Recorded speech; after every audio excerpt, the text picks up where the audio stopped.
Murder of Crows Book 1, Reverse All Tides by Lorelai.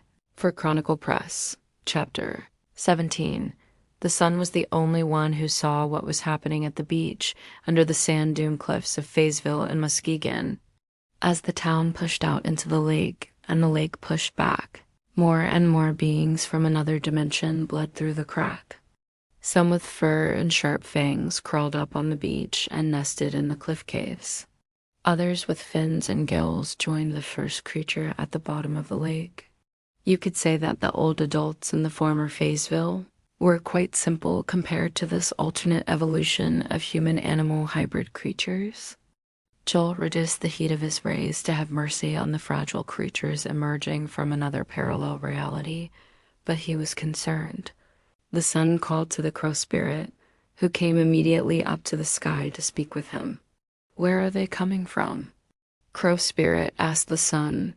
Another version of Fayetteville or the new Great Lake, Joel surmised. I wonder if that world is in trouble. Why are they coming here? Maybe our newcomers are opportunists or curious. I could fly through the crack and see the other world, Crow offered.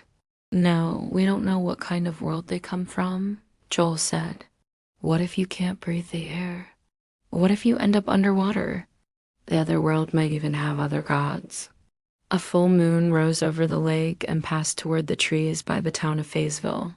A submarine was limping to port. In that moment, the bridge between the worlds was cemented.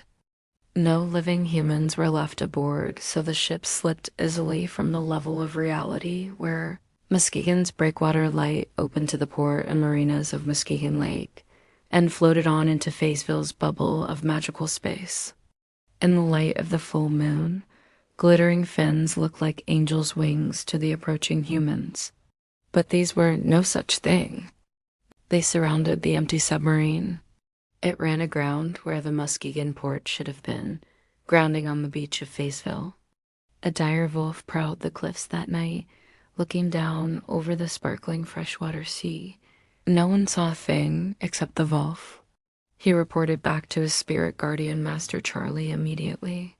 At least they are staying away from our new human race for now. If the new sea creatures remain in the lake, let's leave them alone. But of course that's not what happened. Leaving other species alone is rarely what happens on Earth.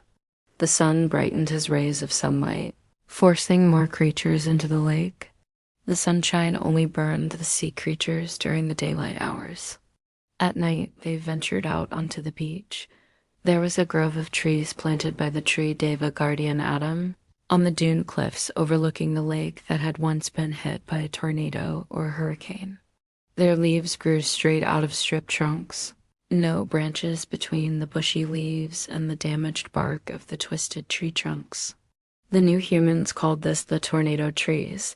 The tornado trees shivered in a sudden wind. Sea creatures called out over the wash of the rolling waves on the sandy beach. From a brine pool under the area of the Stonehenge beneath the lake, a rush of sea creatures emerged and swam to the surface of the lake. It wasn't long before the humans heard them and came to investigate. Actually, they thought they were going fishing for a rare aquatic monster some of them had seen slip under the water on cloudy days.